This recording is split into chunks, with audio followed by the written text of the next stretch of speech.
Mu'tazilah adalah salah satu aliran teologis dalam Islam yang muncul pada awal abad kedua Hijriah.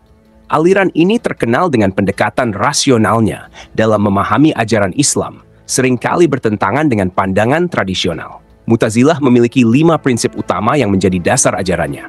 Tauhid, keadilan ilahi, janji dan ancaman, posisi antara dua posisi, dan amar ma'ruf nahi mungkar. Pertama, mereka menekankan pada tauhid. Tauhid adalah prinsip yang menyatakan bahwa Allah Subhanahu wa Ta'ala itu esa dan tidak ada yang serupa dengannya.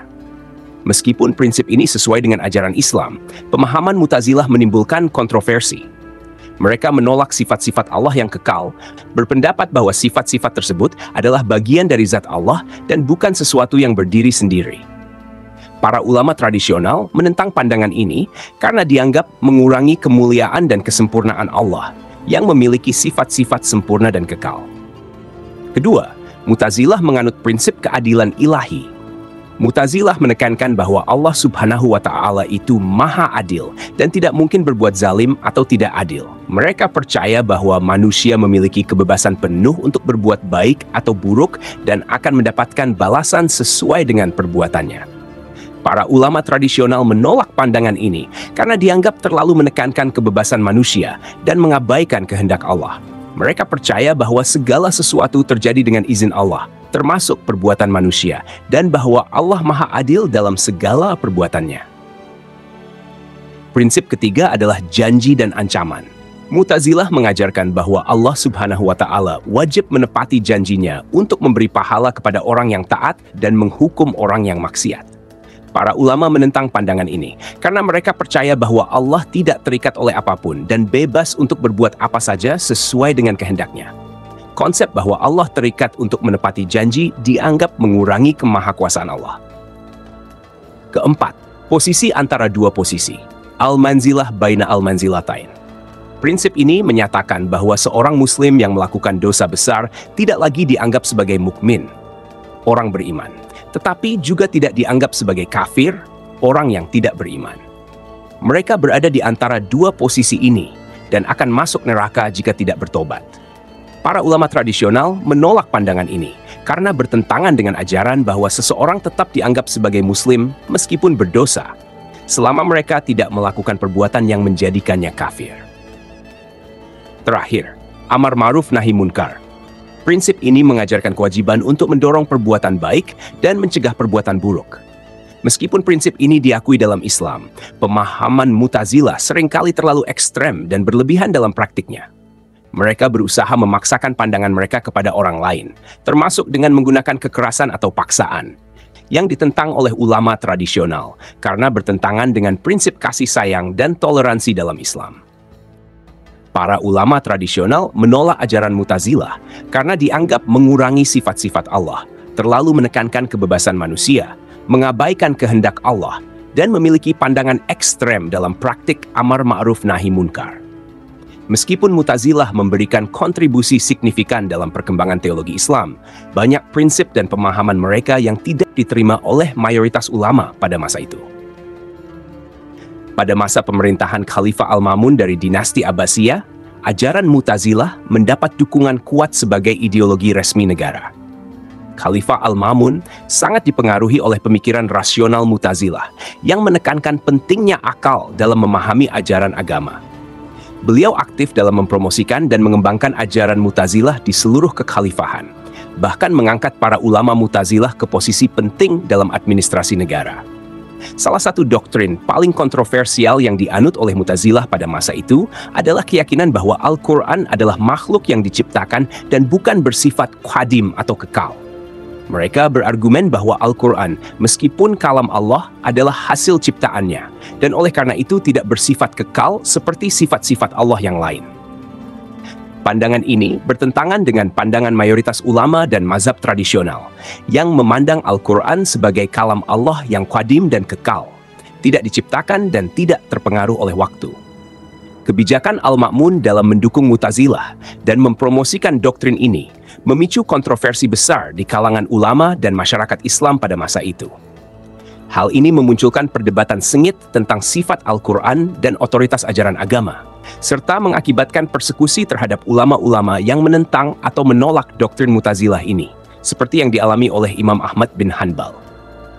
Periode ini, yang dikenal sebagai mihnah atau ujian, menjadi titik balik penting dalam sejarah pemikiran Islam, menandai perselisihan antara rasionalisme Mu'tazilah dan tradisionalisme Ahl as-Sunnah wal Jamaah yang memengaruhi dinamika intelektual dan politik dalam Islam untuk waktu yang lama. Dalam periode ini, terjadi peristiwa yang dikenal sebagai mihnah atau ujian keagamaan yang menjadi salah satu babak penting dalam sejarah pemikiran Islam. Khalifah Al-Ma'mun dari dinasti Abbasiyah memerintahkan para ulama untuk menerima doktrin Mu'tazilah yang menyatakan bahwa Al-Quran adalah makhluk yang diciptakan. Mu'tazilah memandang Al-Quran sebagai hasil ciptaan Allah, bukan sebagai sesuatu yang qadim atau kekal seperti sifat-sifatnya yang lain. Para ulama yang menolak ajaran ini, termasuk Imam Ahmad bin Hanbal, menghadapi tekanan dan persekusi yang sangat berat. Imam Ahmad bin Hanbal yang dikenal sebagai tokoh besar dalam ilmu hadits dan pendiri mazhab Hanbali, menegaskan keyakinannya bahwa Al-Quran adalah kalam Allah yang qadim dan kekal, bukan makhluk. Posisi teguhnya ini membuatnya menjadi simbol perlawanan terhadap kebijakan penguasa yang mengintervensi dalam masalah keagamaan dan memaksakan pandangan yang kontroversial. Imam Ahmad bin Hanbal ditangkap dan dipenjara sebagai akibat dari penolakannya terhadap doktrin Mu'tazilah ini. Selama masa penahanannya, ia mengalami penyiksaan fisik yang berat karena menolak untuk mengubah atau mengkompromikan keyakinannya. Meskipun dihadapkan pada tekanan dan ancaman, Imam Ahmad bin Hanbal tetap kukuh dalam keyakinannya bahwa Al-Quran adalah kalam Allah yang tidak diciptakan. Dan akhirnya, beliau memperoleh pengakuan dan penghormatan luas atas keteguhan dan keberaniannya dalam mempertahankan keyakinan keagamaannya. Kisah perjuangan Imam Ahmad bin Hanbal dan ulama lainnya dalam menghadapi tekanan politik dan ideologis ini memberikan pelajaran berharga tentang keberanian, keteguhan, dan pentingnya mempertahankan integritas agama dalam menghadapi tantangan zaman. Imam Ahmad bin Hanbal menjadi terkenal karena keteguhan dan keberaniannya dalam mempertahankan keyakinannya tentang Al-Quran. Ketika Khalifah Al-Ma'mun menerapkan kebijakan memaksa para ulama untuk menerima doktrin Mu'tazilah yang mengatakan bahwa Al-Quran adalah makhluk yang diciptakan, Imam Ahmad bin Hanbal menolak dengan tegas. Dia meyakini bahwa Al-Quran adalah kalam Allah yang qadim dan kekal, bukan sesuatu yang diciptakan seperti makhluknya. Karena penolakannya ini, Imam Ahmad bin Hanbal ditangkap dan dipenjarakan. Selama masa penahanannya, ia tidak hanya dihadapkan pada kondisi penjara yang keras, tetapi juga mengalami penyiksaan yang sangat berat atas keteguhannya dalam keyakinan ini. Meskipun ditekan secara fisik dan psikologis, Imam Ahmad bin Hanbal tetap kukuh pada pendiriannya. Dia menolak untuk mengubah atau mengkompromikan keyakinannya, meskipun itu berarti menghadapi konsekuensi yang sangat berat. Kisah ini menunjukkan keteguhan dan kesetiaan Imam Ahmad bin Hanbal terhadap nilai-nilai agamanya dan kebenaran yang diyakininya. Kisah perjuangan Imam Ahmad bin Hanbal mencapai puncak dramatisnya ketika Khalifah Al-Ma'mun memerintahkan untuk membawanya ke hadapannya. Saat dalam perjalanan menuju istana Khalifah, Imam Ahmad bin Hanbal berdoa dengan sungguh-sungguh kepada Allah Subhanahu wa Ta'ala untuk perlindungan dari niat buruk Al-Ma'mun yang mengancamnya. Doa ini mencerminkan kepasrahan dan kepercayaan penuh Imam Ahmad bin Hanbal kepada Allah dalam menghadapi ujian yang sangat berat. Keajaiban terjadi ketika Al-Ma'mun meninggal dunia secara tiba-tiba sebelum Imam Ahmad bin Hanbal tiba di istananya. Kematian khalifah ini dianggap sebagai jawaban doa dari Allah Subhanahu wa Ta'ala yang melindungi Imam Ahmad bin Hanbal dari ancaman pembunuhan yang nyata. Kejadian ini tidak hanya meneguhkan keyakinan Imam Ahmad bin Hanbal, tetapi juga memperlihatkan bagaimana Allah Subhanahu wa Ta'ala melindungi hambanya yang setia dalam menghadapi cobaan. Setelah kematian Al-Ma'mun, tekanan terhadap Imam Ahmad bin Hanbal berkurang dan ia kemudian dibebaskan dari penahanannya.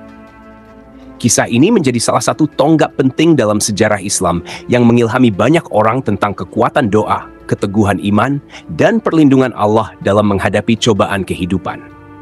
Imam Ahmad bin Hanbal tetap dihormati dan dihargai karena ketabahannya dalam mempertahankan kebenaran agama, meskipun harus melalui ujian yang sangat berat. Sumber kisah ini berasal dari berbagai catatan sejarah, termasuk dari karya-karya para sejarawan seperti Ibn Jarir al-Tabari dan Ibn Kathir, yang mencatat secara rinci peristiwa Mihnah dan perjuangan Imam Ahmad bin Hanbal. Setelah Al-Ma'mun, Khalifah Al-Mutasim melanjutkan kebijakan Mihnah, namun tekanan terhadap Imam Ahmad bin Hanbal mulai berkurang. Pada masa Khalifah Al-Wathiq, kebijakan Mihnah masih diterapkan, tetapi tidak sekeras sebelumnya. Akhirnya, pada masa Khalifah Al-Mutawakkil, kebijakan Mihnah dihentikan, dan Imam Ahmad bin Hanbal dibebaskan dari segala tekanan dan siksaan. Peristiwa Mihnah ini merupakan salah satu episode kelam dalam sejarah Islam, di mana pemaksaan keyakinan dan dilakukan oleh penguasa kepada para ulama. Imam Ahmad bin Hanbal menjadi simbol keteguhan dalam mempertahankan kebenaran dan keyakinannya, meskipun harus menghadapi ancaman penyiksaan dan pembunuhan. Kisah ini mengajarkan kepada kita pentingnya mempertahankan prinsip dan keyakinan dalam menghadapi tekanan dan ancaman, serta berserah diri kepada Allah Subhanahu wa Ta'ala dalam setiap keadaan. Dalam Al-Quran, Allah Subhanahu wa Ta'ala berfirman dalam surat Al-Baqarah ayat 286. Allah tidak membebani seseorang melainkan sesuai dengan kesanggupannya. Hadits dari Nabi Muhammad SAW juga mengingatkan kita tentang pentingnya kesabaran dan keteguhan dalam menghadapi cobaan. Rasulullah SAW bersabda, "Tidak ada seorang muslim yang ditimpa suatu penyakit atau sejenisnya, melainkan Allah akan menggugurkan bersamanya dosa-dosanya, sebagaimana pohon yang menggugurkan daunnya." Hadits riwayat Bukhari dan Muslim. Kisah Imam Ahmad bin Hanbal dan peristiwa Mihnah adalah pelajaran berharga bagi kita semua tentang pentingnya mempertahankan prinsip dan keyakinan dalam menghadapi ujian kehidupan. Jika Anda ingin mengetahui lebih banyak kisah inspiratif dan sejarah Islam lainnya, jangan lupa untuk subscribe ke channel Menuju Cahaya TV.